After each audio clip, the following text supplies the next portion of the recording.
Olá, sou a doutora Alessandra Peralin, estamos aqui mais uma vez para falar agora sobre direito imobiliário. Hoje eu quero colocar aqui para vocês a diferença entre escritura pública e contrato de compra e venda. Parece meio óbvio, mas tem muita gente que me procura no escritório somente assim, doutora, vou assinar um contrato, tudo bem? Tá tudo resolvido? E não.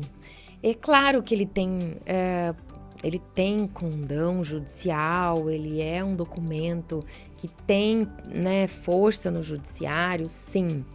Mas é muito importante você saber que um contrato de compra e venda não lhe dá a propriedade, o direito efetivo e público sobre o imóvel.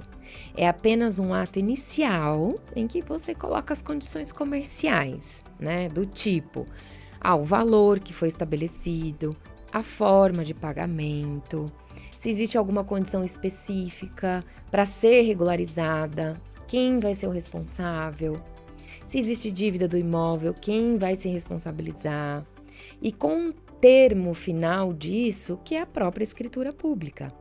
Então, ou seja, a diferença principal é que o contrato particular de compra e venda, ele é o início de uma conversa e uma negociação, onde você estabelece as condições da compra e venda, e ele caminha para a escritura pública, ou seja, a escritura pública é o segundo passo do início da compra e venda.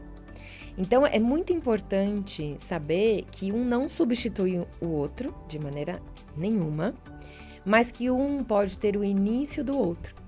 E muitas vezes até você pode ir direto para uma escritura pública. Não necessariamente precisa ter um contrato particular de compra e venda.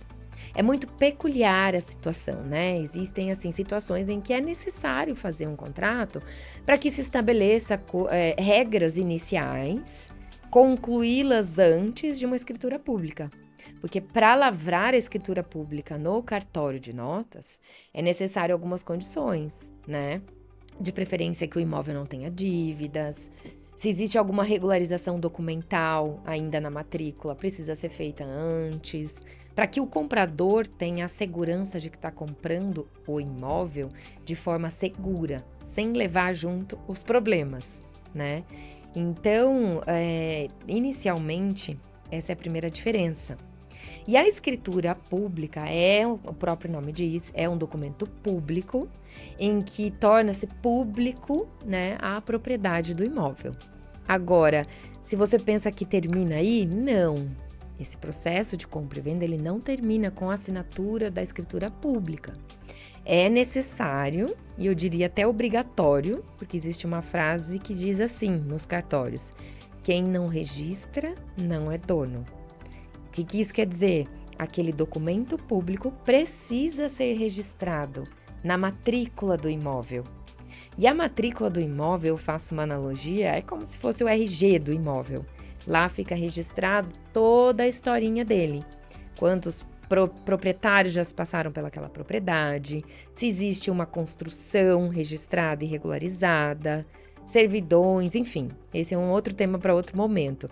Mas a escritura precisa ser registrada na matrícula do imóvel, para que então eu consiga concluir o processo de compra e venda.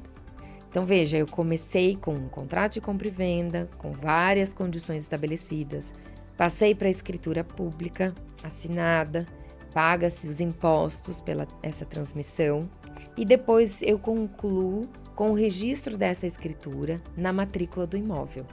E lá sim vai constar de fato quem é o proprietário daquele imóvel. Proprietário final, novo comprador, com as condições que foram estabelecidas. Então, inicialmente, eu quis aqui deixar claro as diferenças entre os documentos e a importância deles. E se você gostou desse vídeo, dê o seu joinha, inscreva-se no canal e ative o sininho. Obrigada!